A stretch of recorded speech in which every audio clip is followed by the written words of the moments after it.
कि हमारे प्रभु का जो भी विधान है वो बड़ा मंगलमय है। कभी अमंगल हो ही नहीं सकता प्रभु के विधान से। पूज्य श्री राधा बाबा, जैसे भगवान सूर्य उपस्थित है तो अंधकार ढूंढने पर भी नहीं मिलता, तो हम भगवान सूर्य को अगर ऐसा कहें कि तुम्हारी ताकत हो तो अंधकार करके दिखाओ, तो वो असमर्थ है, क्योंकि वो जब सामने होंगे तो अंधकार टिकेगा ही नहीं। ऐसे ही अगर विनोद की भाषा में भगवान से कहें कि तुम्हारी ताकत हो तो अमंगल करके दिखाओ, तो भगवान कभी अमंगल कर ही नहीं पाएंगे, उनकी सामर्थ्य नहीं। अमंगल हम करते हैं और मंगल भगवान करते हैं। कैसे? भगवान जब कभी क्रोधित हुए दिखाई देते हैं और उनका वध करते हैं तो उनको वो परम पद मिलता है जो ऋषि मुनि साधना करके प्राप्त करना चाहते हैं। क्या हुआ? अमंगल हुआ क्या? अरे महामंगल हो गया। तो मंगल भवन प्रभु को अगर कह दिया जाए कि तुम्हारी ताकत हो तो अमंगल करके दिखा देना, तो एक विनोद की भाषा में कह सकते हैं कि भगवान की ताकत ही नहीं कि अमंगल कर सके, क्योंकि वो मंगल भवन है। जैसे सूर्य की ताकत ही नहीं कि वो अंधेरे का दर्शन करा दे, वो चले गए तो अंधकार छा जाएगा। जब तक सूर्य है तो अंधकार नहीं छाएगा। ऐसे जिसके जीवन में भगवान की शरणागति उतर गई, अब हर विधान मंगलमय है, हर विधान। एक मंत्री प्रभु का भजन करते थे और शरणागति के सूत्र को अच्छी तरह समझते थे, तो कुछ भी हो कह देते भगवान की बड़ी कृपा। तो एक दिन राजा शिकार खेलने के लिए जाते ही हैं, जो प्रजा के नाशक पशु हैं, जो रुग्ण पशु हैं, जिनके द्वारा संक्रामक रोग फैलते हैं, उनको वध करके प्रजा को सुरक्षित रखते हैं। उनका शिकार खेलना स्वाद के लिए नहीं होता, प्रजा रक्षा के लिए होता है। मंत्री भी साथ थे, तो किसी पशु का पीछा किया और बड़े आवेश में आए, सावधान नहीं रहे तो प्रत्यंचा से अंगूठा कट गया। उनका मंत्री अंगूठा कट गया, उनको भगवान ने बहुत अच्छा किया, बड़ी कृपा। उनके ये शब्द ही थे, क्योंकि जानते थे भगवान का प्रत्येक विधान परम मंगलमय होता है। बड़ा गुस्सा आया उनका, दुष्ट कहीं का, तो हमारा मंत्री या दुश्मन है, हमारा अंगूठा कटा तो कहता भगवान ने बहुत अच्छा किया, बड़ी कृपा हुई, इसको बंदी बनाया जाए, तुरंत कड़ी सजा के द्वारा इसे जेल में रखा जाए। राजा का आदेश। उनका बड़ी कृपा महाराज, भगवान की बड़ी कृपा, बहुत अच्छा किया भगवान। पागल हो गया है मंत्री, मंत्री पद से हटा के इसे जेल में रख रहे, कह रहा भगवान ने बहुत अच्छा किया, बड़ी कृपा। कुछ दिन बाद वैद्यों के द्वारा अंगूठा ठीक हुआ। स्वभाववश फिर शिकार खेलने के लिए गए। एक पशु का पीछा किया, जो राज सैनिक थे वो जंगल की गलियों में पीछे रह गए और वो आगे निकल गए। पशु का पीछा करते हुए उधर कोई बलशाली राजा के परिकर बलि देने के लिए पुरुष की खोज कर रहे थे। भद्रकाली को प्रसन्न करने के लिए नर बलि का उन्होंने संकल्प लिया था। ये मिल गए राजा, इनको ले गए, स्नान आदि करा के जब वो पुरोहित के सामने ले गए जहां बलि दी जाती थी, तो पुरोहित ने सर्वांग पुष्टता का निरीक्षण किया कि सर्वांग पुष्ट है कि नहीं। तो देखा तो अंगूठा कटा हुआ था। उन्होंने कहा ये अंग भंग पुरुष की बलि नहीं दी जाती, छोड़ो इसको, छोड़ दिया। अब वो मनाए कि बात तो सही थी, अगर भगवान कृपा करके अंगूठा ना काटते तो आज गला कट जाता। मंत्री ने ठीक कहा था, भगवान का हर विधान मंगलमय होता है। वापस आए, मंत्री को सादर बुलाया और कहा आप जो कहते हैं आज मुझे समझ में आया, अगर मेरा अंगूठा न कटा होता तो मेरा गला कट जाता। पूरी बात बताई। आप कहते हैं भगवान की बड़ी कृपा, भगवान ने अच्छा किया, ये बात तो समझ में आ गई, लेकिन तुम मंत्री पद से हटा करके कड़ी सजा भोग रहे हो जेल में, इसके लिए भी कहा भगवान की बड़ी कृपा, भगवान का मंगल विधान, इसमें क्या कृपा आपने देखी? तो उनका महाराज सैनिक भले पीछे रह जाते, लेकिन जहां आपका घोड़ा होता वहां मेरा होता। आप बंदी बनाए जाते और मैं बंदी बनाया जाता। आपका तो अंगूठा कटा था, आप बच जाते, लेकिन मेरी बलि चढ़ जाती। इसलिए भगवान ने मुझे जेल में रख दिया। भगवान की बड़ी कृपा। जो भक्त होता है वो हर विधान और निश्चित परम कृपा छुपी होती है। अपने को लगता है कि भगवान ऐसा क्यों किए, ऐसा क्यों किए, लेकिन उनके विधान में परम मंगल होता है। कई बार प्रताप राय जी के चरित्र में उदाहरण में दिया है, बड़े ही निर्मल भागवत गृहस्थ भक्त थे।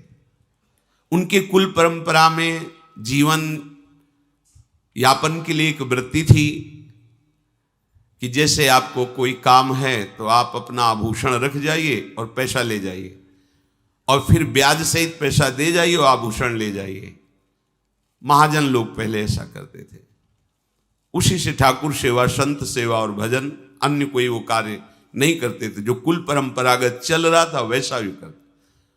बड़ी समाज में प्रतिष्ठा थी, क्योंकि सत्यवादी, धर्म से चलने वाले और हर समय भजन करने वाले।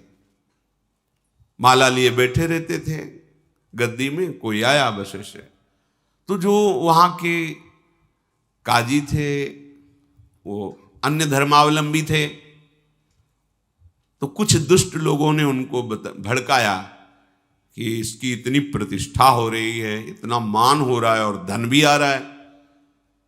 तो उन्होंने एक मन में जो ठाना था नीचा दिखाने के लिए, अपना पूरा का पूरा प्लान बताया कि ऐसा ऐसा किया जाए तो समाज में भी इसकी निंदा होगी और सारा धन इसका छीन लिया जाएगा और इसको दंड भी दिया जाएगा।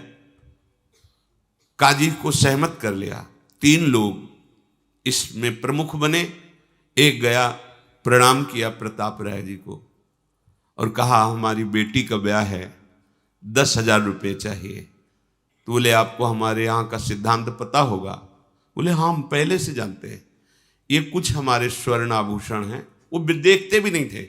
एक बड़ा बॉक्स रखा था, अपना नाम लिखकर पर्ची रखिए उस पर और आभूषण रख दीजिए, और उनका सेवक रहता, 10,000 रुपये ले जाइए, और जब आपको काम हो जाए तो ब्याज सहित तो वापस कर जाना, अपने आभूषण ले जाना। देखा भी नहीं क्या है। थोड़ी देर बाद दूसरा आया, हमारे घर में खाने को भी नहीं है, हमें अर्थ चाहिए, तो हमारे स्वर्ण आभूषण ये हैं, आप बिल्कुल 10,000 3 लोग ले गए और अपने आभूषण ऐसे रख गए पर्ची लगा। 4-5 दिन बाद ही आए, 10,000 रुपये ब्याज सहित वापस किए और आभूषण पहले ने उठाया अपनी पर्ची। अरे देखो कितना नाटकी है, इसमें एक भी आभूषण नहीं, इसमें तो पत्थर भरे, पत्थर ही रख गए थे, उन्होंने देखा भी नहीं। भक्त का जीवन विश्वासमय होता है, क्यों कोई छल कपट करेगा, ऐसी भावना से।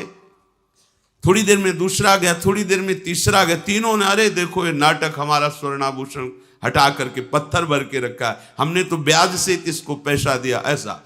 थोड़ी देर में काजी को बुला लिया, काजी ने आतंक मचा दिया। बादशाह से दस्तखत करा करके राज सैनिकों के द्वारा पूरा इनका परिवार बंदी बना लिया गया। इन्होंने अपनी पत्नी को कहा ठाकुर जी लो आभूषण लो, पीछे की खिड़की से भाग जाओ, ये कोई भगवान की लीला हो रही है, हमारे द्वारा तो कोई गलती हुई नहीं। बहुत ही उनको अपमानित किया गया।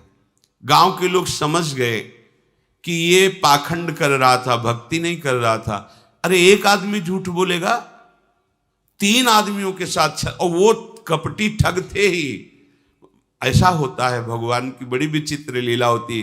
कभी कभी सत्य को पर्दे में ढक दिया जाता है और असत्य का बोलबाला दिखाई देता है, लेकिन ज्यादा दिन नहीं चलता हो। इनको बंदी बना लिया गया, सारी संपत्ति अपहरण कर ली गई। कुछ लोगों ने कहा कि इनकी पत्नी है और ठाकुर जी के आभूषण और ठाकुर जी के लेकर के वो अपने मायके चली गई। वहां सैनिक भेजे गए, उसको भी बंदी बना कर ठाकुर जी को भी लाकर जहां सब स्वर्णाभूषण जमा किए जाते उस खजाने में ठाकुर जी को भी रख दिया। जब पत्नी पास में ही बंद करके आई और उनको एकांत मिला, तब वो रोने लगे प्रताप राय कि मुझे ये जो अपमान मिला है, बंदी बना लिया गया, मुझे इसका कष्ट नहीं, नाथ मैं आपको प्रगट मानकर आठों पैर सेवा करता था, आपको एक आभूषण की तरह ही खजाने में रख दिया गया, ये मैं सह नहीं पा रहा हूँ। आपको कैसे भोग लगे, आपको कैसे जल पिलाऊं, आपको कैसे शयन कराऊं। प्रभु और दंड जो चाहो दिला दो, पर मुझे ऐसा कुछ संयोग बना दो जिससे आपकी और आर्त भाव से रोने, जे ही रोने लगे ते ही वहीं प्रिया प्रीतम प्रकट हो गए साक्षात।